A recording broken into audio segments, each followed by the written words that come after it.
फर्क ये पड़ता है भाई, अब मैं करूं क्या? हेल्पलेस देर है। Is no option left. आप एनजीओ के पास भी जा रहे हैं, हमारे पास आइए, व्हाट वी विल प्रोवाइड। पत्नी से कभी पूछा जाता है तुम्हारा क्या रोल है?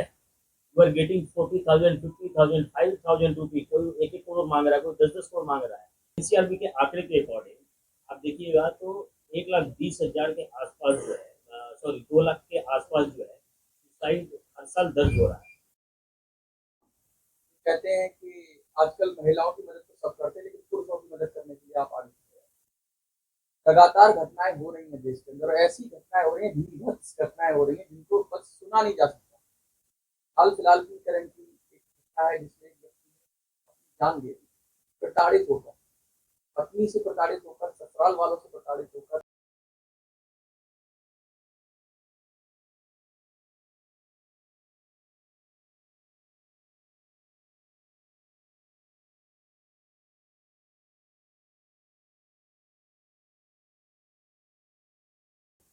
मतलब न्याय अभी भी बाकी है।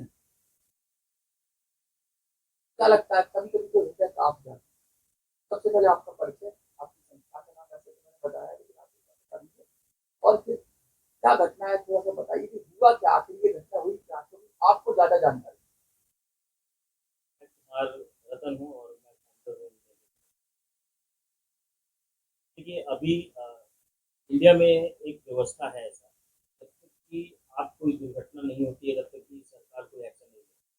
कहने का मतलब है कि कोई प्रोएक्टिव अप्रोच वाली जो बात है वो नहीं।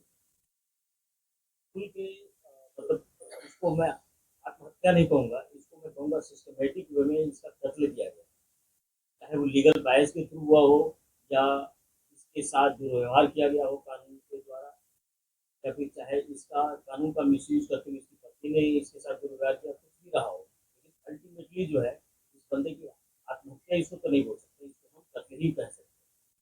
तो अगर हमारे पास कुछ प्रोएक्टिव मेजर हुआ होता है जिसमें कि हम पुलिसों को प्रभावित कर सके होते या उनकी बात भी सुनने का प्रोविजनिंग रखे होते तो आज शायद ये दिन नहीं देखना पड़ता। और आपको एक चीज़ सच्चाई बता देता हूँ कि हर तीसरा व्यक्ति जो भी मैट्रिमोनियल डिस्प्यूट में है, तीसरा व्यक्ति सुसाइड के चांसेस ज़्यादा रहते हैं।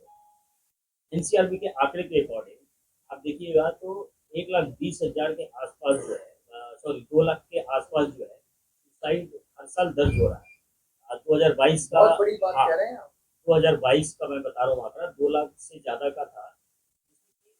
अगर हम इसको दूसरे जेंडर मतलब महिलाओं से अगर हम कंपेरिजन करें, सिक्के डबल था बिल्कुल पुरुषों का। लेकिन उसमें बहुत सारे कॉज रहे होंगे, किसान भी हैं, बहुत सारी चीजें, हाँ, पुरुषों का। अब मैं शादीशुदा और जो विवाद के कारण फैमिली डिस्प्यूट में जो थे 40,000 लोग, बहुत बड़ी बात है। 40,000 लोगों ने सुसाइड किया, जबकि महिलाओं का आंकड़ा यहाँ भी वो आधे में। अब देखिए अतुल के केस में, अतुल के मतलब इस हत्या में जो भी जो नोट बना के दिया है बहुत ही आँख खोलने वाला है लोगों के लिए। सारी चीज़ों को बिल्कुल रख दिया सामने खोल कर। कैसे उसके साथ जुडिशरी ने उसके साथ गलत किया, कैसे पुलिस ने गलत किया, कैसे उससे जुड़े लोगों ने उसके साथ गलत किया, इतना उसको हरासमेंट किया जा सकता था। नौ केस, 120 डेट्स उसको पड़ रहे हैं 2 साल में। पत्नी फास्ट ट्रैक ऑर्डर लेके आती है बट वो पार्टिसिपेट नहीं कर रही है, उसके परिवार में पार्टिसिपेट नहीं कर रहे हैं जाकर के। आप फास्ट ट्रैक ऑर्डर लेके आ जा रहे हैं और ट्रायल में आप जा नहीं रहे। 40 बार उसको बेंगलुरु से जाना पड़ा क्योंकि जौनपुर, और उसके पेरेंट्स को बिहार जाना, मोर देन 40 टाइम। आप समझ सकते हैं, अच्छा बैंगलोर से दिल्ली जाने का अगर नॉर्मली फ्लाइट लेके जाएगा 10,000 रुपये खर्च, एवरेज बता रहा हूँ, 40 बार गया बंदा। आप समझिए कि उसको छुट्टियाँ कितनी मिलती होंगी। तो अपने केस का एविडेंस भी इकट्ठा करना पड़ता होगा, केस की बाकी चीजें भी निकालनी पड़ती होंगी। आप समझ रहे हैं, एक अतुल की स्टोरी नहीं है, कि जितने भी पुरुष केस लड़ रहे हैं उन सबकी स्टोरी, सभी के ऊपर 4-4, 6-6 केस है। किसी को बच्चे का एक्सेस नहीं दिया जा रहा है, कोर्ट बोलती है कि भैया पैसे दे तभी मैं तुम्हें ऑर्डर दूंगा। Where is the best interest के ऊपर तो ज्यादातर बेस्ट रहेगा कि आप कभी सही बताएं इसके ऊपर लीगल एंगल से। मैं एक एक्टिविस्ट एंगल से ये कहूँगा कि यहाँ पर कंप्लीट फेल्यूर है जुडिशरी का। जुडिशरी का बायसनेस यहाँ पे साफ दिख रहा है। आप जाइए मेंटेनेंस मैटर में खोल जाइए, आपको लगेगा कि जो हस्बैंड मतलब जो महिला है जिसने केस फाइल किया है मेंटेनेंस, वो आपको लगेगा उसका पेरेंट्स बन करके एक तरफा कोर्ट का रवैया होता है, बिल्कुल पुरुषों एक को तरफा तो रवैया होता है। अपराधी मान ही लिया जाता है कि आदतन आप तो अपराधी हो। अपराधी तो है ही है, वो हर चीज में अपराधी है।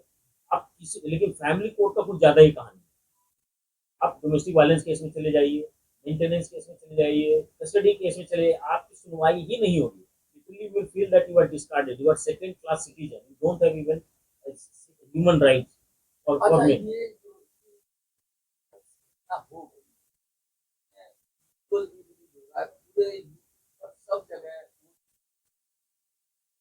क्या लगता है कि ये जब ऐसा डाउरी वाला जो एक्ट है, उसके अंदर भी अब तो खैर बीएनएस आ गया तो चेंज हो, उसके अंदर भी बहुत सारी चीजें प्रॉब्लम थी। सुप्रीम कोर्ट ने भी कहा कि भाई इस तरह से आप पूरे परिवार को उठाकर पूरे परिवार को प्रताड़ित करना, तो ऑलरेडी बातें तो हो रही थी। देखिए, मैं बताता हूँ, शुरू से ही जब से ये 498 का एक्ट आया था, अवनीश कुमार में ऑर्डर गाइडलाइन इशू करना पड़ा, क्यों इशू करना पड़ा? 2-2 साल के बच्चों को जाकर के वो बोलते थे कि मुझे प्रताड़ित करता है, 3-3 साल के बच्चों को महिलाएं बोलती थी प्रताड़ित करता उनके है रिश्तेदारों को है ना? दूर के रिश्तेदार को छोड़ दीजिए, वो तो छोड़ दीजिए, जब 3 साल के बच्चे को आप एलिगेशन लगा रहे हैं कि ये प्रताड़ित करता है, ये बहुत बड़ी बात होगी।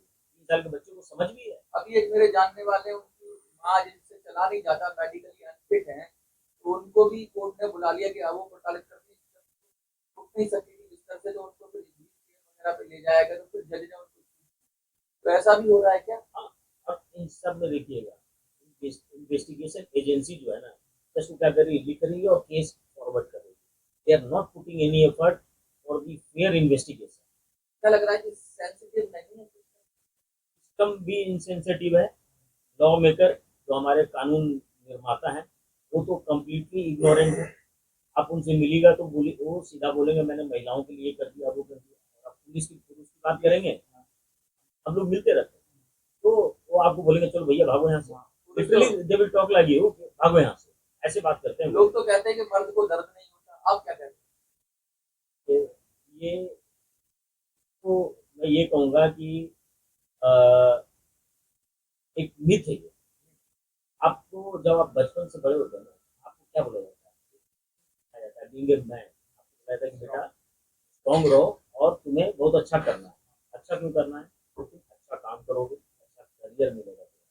जब वो अच्छा हो जाएगा, ये तुम्हारे अच्छे घर में शादी हो जाएगी, उसको डे वन से पहला लेके उसको बता दिया जाता है तुम्हें शादी करना है और तुम्हें तुम्हें निर्वाह करना है, परिवार का पालन करना? राइट? लेकिन क्या किसी बच्ची को कोई सिखाता है कि तुम्हारा क्या है रोल एंड रिस्पॉन्सिबिलिटी? कोर्ट में आप जाइए, आपको मेंटेनेंस देना है, ठीक है, बहुत अच्छी बात है, मेंटेनेंस दे दिया। पत्नी से कभी पूछा जाता है तुम्हारा क्या रोल है? यू आर गेटिंग 40,000, 50,000, 5,000 रुपीज, कोई 1-1 करोड़ मांग रहा है, कोई 10-10 करोड़ मांग रहा है। इस केस में 1 करोड़ मांगा जा रहा था। क्या रोल, कभी कोर्ट ने पूछा कि तुम्हारा क्या रोल रहेगा इस फैमिली के लिए जिससे तुम 1 करोड़ ले रहे हो? ठीक है, तुम्हारा अधिकार बनता है, पर क्या तुम्हारा कोई रिस्पॉन्सिबिलिटी नहीं है? रिस्पॉन्सिबिलिटी की बातें कब होंगी? सिर्फ मेन ही रिस्पॉन्सिबल है, महिला क्यों नहीं है? इसके ऊपर कभी क्यों नहीं चर्चा होती है? अच्छा, बट यहाँ पे एक चीज और, मैं आपको इंटरप्ट कर रहा हूँ, ठीक है, यहाँ पे जो मीडिया प्रोपोगेट करती है, this is all being propagated through some women centric people. जब वो प्रोपोगेट कराना चाहते हैं कुछ और मीडिया उसमें फंस करके प्रोपोगेट कर जाती है, बट महिलावादी कह देते हैं लोग। हाँ, महिलावादी है, वुमेन सेंट्रिक जो है, they are all feminist, yes, they are none other than feminist. महिलावादी होना क्या गलत? महिलाओं के हक और अधिकार, मैंने कभी ये बोला ही नहीं कि आप गलत हो, लेकिन टॉक्सिसिटी इन्वॉल्व, तो उसमें जो उग्रता जो भरा हुआ है, वो आपके पारिवारिक संस्था को आज के डेट में खत्म कर चुका है। ज्वाइंट फैमिली को नहीं रहना चाहता, मेरी बीवी है, पंगा लेती है, लड़ाई करती है, मेरा भाई बोलेगा मैं तुम्हारे केस का शिकार नहीं बनूंगा। तो आज तो पारिवारिक संस्था बिल्कुल टूट चुका है। सब लोग डरे हुए हैं। बूढ़े माता पिता भी बोल रहे हैं बेटा तू अलग रह ले, और ये भी अखबारों में निकाल देते कि संपत्ति से बेदखल कर दिया। हाँ, क्या करें वो, व्हाट ऑप्शन हैज लेफ्ट? आप तो एडवोकेट हैं, सबको कैसे देखते हैं आप? क्या लगता है क्या होना चाहिए?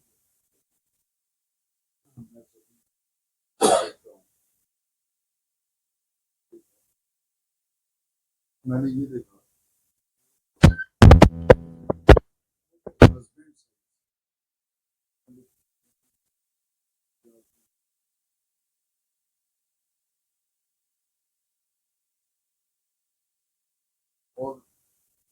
तो जरूरी है ऑफिसर वो नहीं है। जज पे आरोप लगा है बहुत बहुत कि जज ने जिस तरह से बात की अभी अतुल वाले केस में अतुल वाले कि जज के उसने खुद ही बोला है कि भाई जज ने मुझे ऐसे डील किया। उसने एक्चुअली वहां पे सुसाइड की बात की, तो उसकी पत्नी बोलती है, अतुल की पत्नी बोलती है मर क्यों नहीं जाते, सुसाइड क्यों नहीं कर लेते, आप कोर्ट में क्या कर रहे हैं।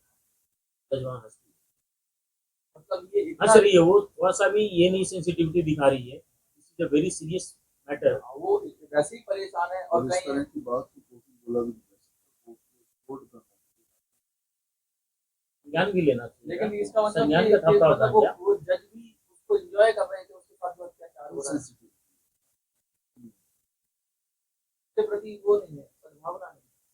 हायर स्टेट ऑफ क्या लगता है क्या होना चाहिए इमीडिएट क्या होना चाहिए जिससे इससे कम से कम रुके इमीडिएट रिलीफ क्या मिले।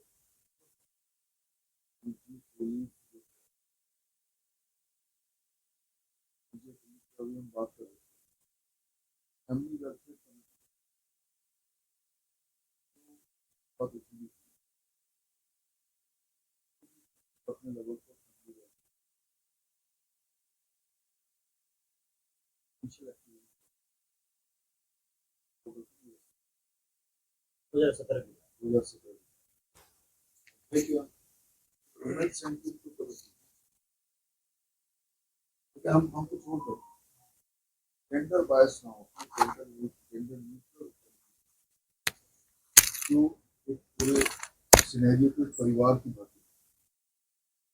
और फिर उनके बीच में बात करा दें तो समझ के म्यूचुअल सोल्यूशन तो ज़्यादा रेट बढ़ेगा रीयूनियन का और डिवोर्स वगैरह कम होगा, रात हत्या घटनाएं मतलब परिवार को बचाने पे जोर होना चाहिए ना कि तोड़ने न पे। कि तोड़ने का।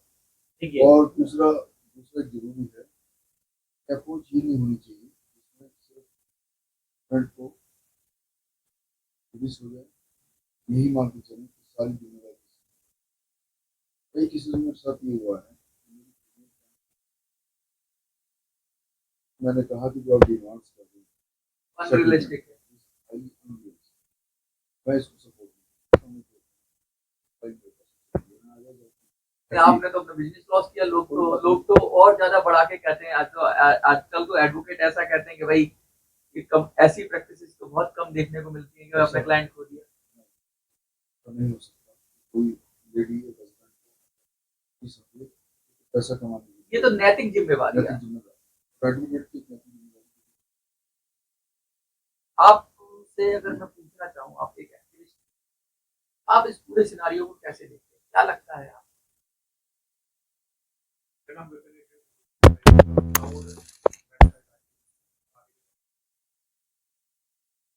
Absolutely share. कैसे टैक्स दिया ये नहीं बोलूंगा मेजॉरिटी ऑफ द मैन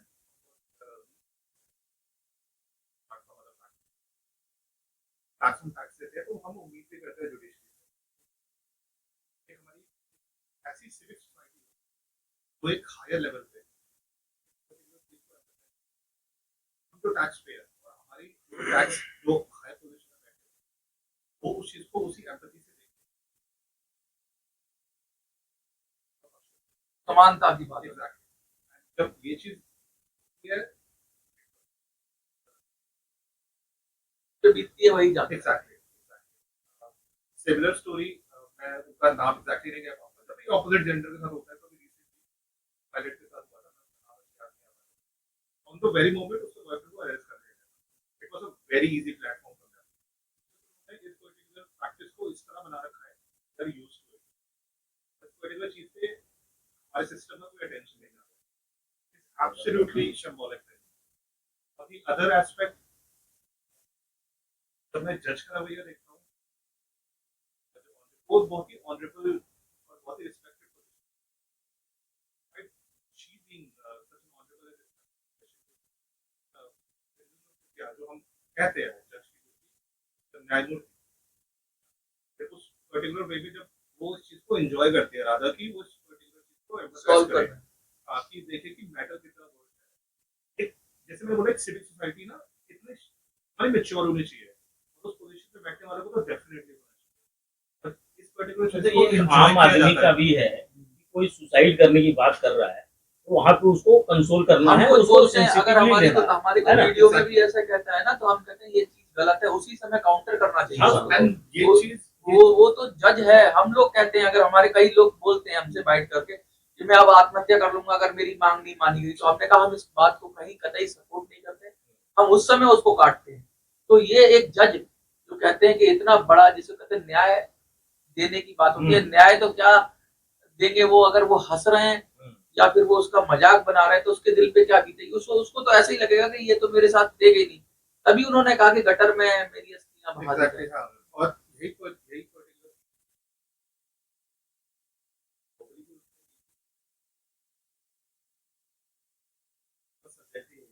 भाई पैसे, मेरे पैसे से ही हमारी पार्टी खत्म, बदले में क्या रिस्पॉन्स आता है हमारी एंसेस्टर He committed suicide. तो मेरा जो ऑब्जर्वेशन है, with a very thoughtful process. He must have gone through very thoughtful process. He read 24 pages. ये आप क्या समझते हो, ये बलिदान है क्या? बलिदान नहीं है. ये बलिदान मतलब इन द बलिदान सेंस नहीं जैसे है. कहते हैं ना, जैसे देश के लिए कोई कुर्बान हो जाता है, इस बलिदान नहीं है ये. उसने उसका मर्डर कोई ऑप्शन नहीं. ऐसा थोड़ा है ना कि मैं अगर 5 लाख कमा रहा हूँ, ठीक है, मेरा 5 लाख का खर्च ही है, फर्क वो नहीं पड़ता. फर्क ये पड़ता है भाई अब मैं करूँ क्या. Helpless. There is no option left. आप एनजीओ के पास भी जा रहे हैं, हमारे पास आइएगा, what we will provide you. That basic legal guidance. आपका केस तो मैं नहीं ले लूंगा ना, आपका केस आप ही को लड़ना है. सही बात। अच्छा, मैं आपसे पूछना चाहता हूँ, आप तो भुक्तभोगी रहे, आपके साथ घटना हुई, सबसे पहले इन ब्रीफ छोटे कम शब्दों में कि क्या घटना हुई आपके साथ, कैसे आप प्रताड़ित हुए, और फिर आप इस केस के बारे में क्या कहें? हाँ मालूम। मेरा नाम बब्बन है। मैं भी इन सारे केसों से इसमें होता ये है कि जब आप आपके अगेंस्ट जब आपकी वाइफ ही होती है तो आपके पास कोई ऑप्शन नहीं है। सोसाइटी आपको ऑलरेडी अगेंस्ट आ चुकी है। मान लिया जाता है कि आप क्रिमिनल है। सोसाइटी ने मान लिया, परिवार वाले तो ऑलरेडी पूछ चुके होते हैं कि परिवार वाले ऑलरेडी केस करते हैं, उनका कोई कहीं से कहीं तक उनका कोई लेना देना नहीं। कोई लेना देना कुछ होता ही नहीं। आप पर भी लग गया था? उस पे लगा था और मैं 15-20 दिन जेल में भी रह के आया हूँ। और वो भी कहाँ से ऑर्डर मिला ये और समझिए. फैमिली प्रॉब्लम कोर्ट ये ने है कि ऑर्डर मेरी दिया. शादी केवल 7 दिन चली। हाँ, ऐसा भी मैंने मैटर सुनने में आ रहा है कि 7 दिन चलती है और 40 लाख 50 लाख की डिमांड हो जाती है। मतलब ये तो अभी देखिए इस चीज को भी डिस्कस कर रहे थे, पहले इनका आप ले लीजिए. हाँ, उसके बाद मेरी अभी शादी- अभी वकील साहब बताते हैं आपको रिपोर्ट हुई है. मेरी शादी 7 दिन चली। 7 दिन में डिमांड हुई 20 लाख। 20 लाख तो मेरा पास, क्योंकि मैं इतना ज्यादा वो नहीं था। लेकिन मैं जो बात कर रहा हूँ अभी लॉ की, वुमेन के पास इतने सारे लॉज हैं, शायद 50 प्लस मेरी नॉलेज में है। उसके बाद भी 30 तो बीएनएस में ही है. उसके बाद भी ये सारे लॉ है, सारे कम क्यों नहीं हो रहे? फेलियर कहाँ पे है? जब इतने सारे लॉज आपने बना रखे हैं, उसके बाद भी अगर उनका रिजल्ट देखा जाए, उनका जो कन्विक्शन देखा जाए, वो है ही नहीं। 498 में अगर देखा जाए तो कन्विक्शन होता ही नहीं। डीबी का रिकॉर्ड जो है, डीबी का एनसीआर में काउंट ही नहीं करते आप। क्यों नहीं करते? आप पूरे 6-7 साल एक आदमी को हरेस करते हैं, उससे पैसा उड़ाते रहते हो, और उसका आपके पास रिकॉर्ड ही नहीं है। आप रिकॉर्ड रखते ही नहीं। दूसरी बात, अगर कहूँ कि ये जो सारा सिस्टम बना रखा है, ये सिर्फ और सिर्फ पैसे के लिए, ब्लैकमेलिंग। सिर्फ एक ब्लैकमेलिंग। मतलब आप अगर आपने गलती से शादी कर ली तो सबसे बड़ा गुनाह तो आपका आज के दिन में यही है कि आपने शादी क्यों करी, और आप एक एटीएम मशीन बन गया, लाइफ टाइम स्वैप होते रहोगे। ये एटीएम वाली बात कहूँ, जो उन्होंने भी कहा, तो उन्होंने कहा कि मैं एटीएम नहीं बनूंगा, मेरे पैसे से मेरे खिलाफ ही नहीं लड़ाई, ये बात हुई। मैं आपसे पूछना चाहता हूँ कि ये जो जिस तरह से कानून बन रहे हैं, जिस तरीके से हो रखा है, इससे तो कहीं ऐसा तो नहीं शादी जैसी संस्था को तोड़ने की कोशिश हो रही है कि भाई शादी लोग करें ही ना, आप शादी से इतना डर जाएं कि शादी ना करें और परिवार की कॉन्सेप्ट खत्म हो जाए। अल्टीमेट गोल यही है, ये व्यवस्था खत्म हो कि जो मोटिव है. अगर आप बोलते हैं परिवार में अगर 10 लोग हैं, आप बोलिए कि एक बंदे को पूरा पावर दे दीजिए for the whole sole thing, and बाकी 9 लोगों को आप बोलिए तुम लोग एक साइड हो, क्या ये फैमिली चल पाएगा? नहीं चल It should be balanced. It should be based on mutual respect. It should be based on mutual understanding as well. एक कहाँ तरफा लगे नहीं आप? हो सकता। आप एक तरफ बोल रहे हैं कि 46 आई एम हैविंग, दूसरा तरफ बंदा जो है बोल रहा है भैया मेरे पास तो कुछ भी नहीं है। How it will run? ये नहीं होगा। आप कुछ कहना चाह रहे हैं? एग्जैक्टली, मैं इन्हीं के बात को थोड़ा, ये जो आपने बोला कि शादी वाला culture, Atul Subhash ji woke ideologies that definitely getting our family tradition.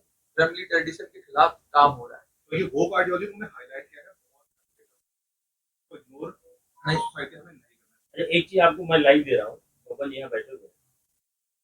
इनके ऊपर 98,000 रुपये को पेमेंट करने था। सबसे पहली बात क्या थी कि इनको डेट ऑफ फाइलिंग से बनता है पेमेंट करने का, तो वो 90,000 जो भी 1 लाख रुपया मान लेते हैं, वो नहीं दे पा रहे क्योंकि इनके पास जॉब नहीं, जॉबलेस। पहली बार इनको अरेस्ट वारंट फैमिली कोर्ट ने इशू कर दिया कि तुम्हें जेल का ऑर्डर कर दिया, भाई साहब जाके इशू कर दिया। दूसरी बार ये नहीं गए, उनको जेल भेज दिया गया, जेल के गेट से भाई साहब बचा के लाए फिर वहां से। तीसरी बार जब हम में से किसी को जानकारी नहीं मिल पाई, 15 दिन तक जेल में रह गए, फिर भी उसके बाद भी कैसे उनको छूटना हुआ जब हम लोगों ने पेमेंट किया। इनके पास पैसे नहीं थे देने के लिए, तो हम सब ने उधारी चंदा आपस में करके इनको दोस्तों ने मदद की। Yes, being an NGO, being a friend, आप जो कर लीजिए, हम लोग तो दोस्त ही हो गए। आप हमारे से 5 साल कनेक्टेड हो, we are a friend. This is the whole system working and 7 दिन के लिए। अभी ये चीज वकील साहब से मैं डिस्कस कर रहा था कि वकील साहब आप बताइए, 7 घंटे की भी शादी चल रही है कि उसको उतने ही पैसे देने हैं, 7 दिन में भी उतने ही देने हैं, 7 साल में उतने देने हैं, 70 साल में उतने देने हैं, क्या ये सही है? तो अभी इनका आप व्यू पॉइंट समझिए। आप कंक्लूड ही करिए इसको, कह के आप कंक्लूड करिए। मेंटेनेंस ये पूरा हरासमेंट है, वाइफ काम कर रही है कहते हुए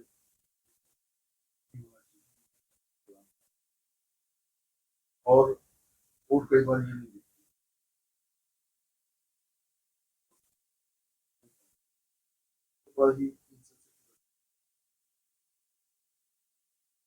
एग्जॉर्बिटेंट दाम, तो सिर्फ उस महिला को बायस एटीट्यूड होती है। एक बोरो स्टील कोर्ट ने एक बार ऑर्डर भी दिया, एक बोरो स्टील मेंटेनेंस हाँ, के बैक लिए। बार और अभी मैं यूट्यूब क्लिप देख रहा या था, फांसी लगाए या अपने किडनी बेचे या क्या करे। अभी मैं एक यूट्यूब क्लिप देख रहा था, क्या मेंटेनेंस का पैसा दो तो हम रोकड़ा रोकड़ा रोकड़ा रोकड़ा दो। ये बताइए कि कानून में कहाँ लिखा है बच्चे की कस्टडी मेंटेनेंस से रिलेटेड है? ये तो एक तरह की ब्लैकमेलिंग है। ब्लैकमेलिंग हो बेस्ट इंटरेस्ट के फॉर्मूला पर कस्टडी होती है ना, पैसे पे थोड़ी ना होती है। Paramount interest of the child, कोई मेन कंसर्न होता है बच्चे की। अब क्या कहना चाहते हो आप? अगर आप समराइज करो इसको। देखिए, सबसे पहले तो जो है ना, ये प्रोविजन होना चाहिए जो 7 दिन और 7 घंटे का है ना, पहले तो ये प्रोविजन यहाँ पे करेक्ट होना चाहिए। यहाँ वर्सेज यूनियन नेहा के केस में सुप्रीम कोर्ट ने बहुत लंबा चौड़ा गाइडलाइन दे दिया, बट उसमें ये नहीं बताया कि भैया इनका बाइफर्केशन क्यों नहीं किया। अपने हस्बैंड का इनकम एक्सपेंडिचर हर चीज मांग लिया, जमीन जायदाद हर चीज मांग लिया। महिलाएं गलत फाइलिंग करती हैं, आप कभी ऑब्जेक्शन करते हैं क्या? अभी 3 दिन पहले की बात है, सुप्रीम कोर्ट ने बोला कि ये तो फर्स्ट केस था 498। बिलीव कीजिए, ऐसा ऑब्जर्वेशन मल्टीपल हाई कोर्ट ने किया है, मल्टीपल टाइम सुप्रीम कोर्ट ने भी किया है, एक बार इशू हो तो संज्ञान नहीं लिया। क्या सुप्रीम कोर्ट आज के डेट में इतना कमजोर हो रखा है कि वो कोई स्टेप नहीं ले सकता है? बहुत एक सुप्रीम कोर्ट को इतना संवेदनशील मुद्दा हो रखा है, डबल सुसाइड हो रहा है। इंडिया सबसे हाइयर रेट है सर सुसाइड में, वर्ल्ड में सबसे ज्यादा सुसाइड इंडिया में हो रहा है। उसके बाद भी there is no suicide prevention, there is no recognition of even men's right as a right, there is no recognition. मैं सुप्रीम कोर्ट की highly praise insensitive. Supreme Court की प्रेज करना चाहूँगा। Thank you. ट्रांसफर कर दिया। यहाँ पर वो सिर्फ मन की बात होती है, वाइफ की बात होती है, इमीडिएट ट्रांसफर नहीं, तो बैंक चला पहले होता था। पहले करते थे कोर्ट में मतलब कुछ ना कुछ तो लोग अपने आप से, कानून तो है लेकिन खुद अपने आप से संज्ञान लेकर, जैसे कि अब गिरफ्तारी तुरंत नहीं हो रही है, बहुत सारी चीजें अब इसको, इसकी ड्रॉबैक्स आ रहे हैं जिसको रोकने के लिए अब ये परकोलेट करना चाहिए नीचे तक। क्या फिर नया कानून कोई आना चाहिए जो रिफाइंड होना चाहिए? जो बहुत ज्यादा रिफाइंड देखिए सबसे जो इम्पोर्टेंट है, कुछ क्या है? हमारा जो एक डिमांड डेढ़ है, मिनट में हमारा जो डिमांड है, हमें जेंडर न्यूट्रल, जैसा कि सर ने बोला, जेंडर न्यूट्रल करनी चाहिए। वीमेन सेल नहीं चाहिए, जहाँ पे कि मेन वुमेन दोनों की बात हो, चाहे वो रेप केस हो वो भी वहां जाए, उसको देखा जाए कि ये झूठा है रेप केस है। 10 साल लिविंग में रहते हैं, 11वें साल में जाकर के बोल देते हैं मेरे साथ रेप हुआ। अरे तुम फायदा लेकर के अभी तक बच्चे ही थे क्या? 10 साल तक तुम्हारे साथ जो है फिजिकल कंसेंसुअल रिलेशनशिप रहा, उसके बाद भी तुम आकर के बात करते हो कि मेरे साथ रेप हुआ है। क्या तुम बच्चे दिमाग के हो क्या? 10 साल तक रहते रहे और अचानक रेप हो जाता है। रेप हो गए, चाहे फैमिली डिस्प्यूट हो गए, जो कि हाईली सेंसिटिव है। मेन एंड वुमेन का रिलेशनशिप सोसाइटी के लिए हमेशा सेंसिटिव है।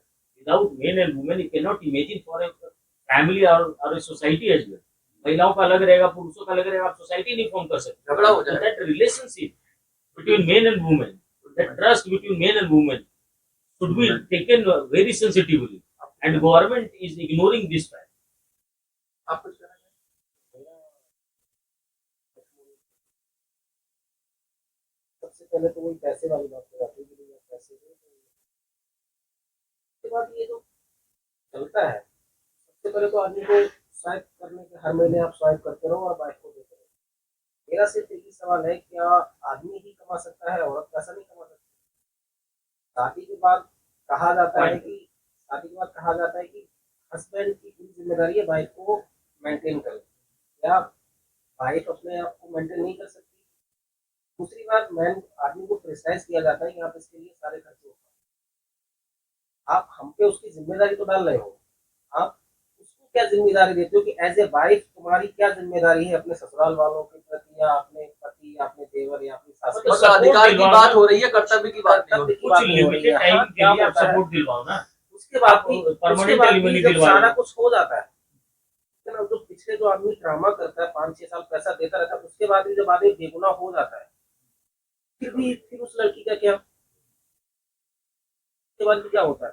मेंटेनेंस राइट है उसका। ये जो सुभाष जी वाले केस में हुआ है, आदमी क्या करता हो? सोसाइटी में गया, वहां भी नहीं सुनी, कोर्ट में गया, वहां भी नहीं एक तो सुनी। केस ऐसा था कि लड़की भाग जाती है अपने बॉयफ्रेंड के साथ और पूरी फैमिली को जेल हो जाती है, और बाद में पता लगता है कि वो अपनी कंसेंट देती है, और समाज ने उसे सम्मानित भी कर दिया। ऐसे 2 कई साल सारे तक केसेस जेल हैं। में रहा 2 बंदा, साल तक जेल में रहा, और समाज उस लड़की को दुर्गा बनाकर और इस हाँ। तरह से उसको सम्मानित करते रहे, और हाँ। बाद में पता चला कि वो तो खुद ही भागी थी।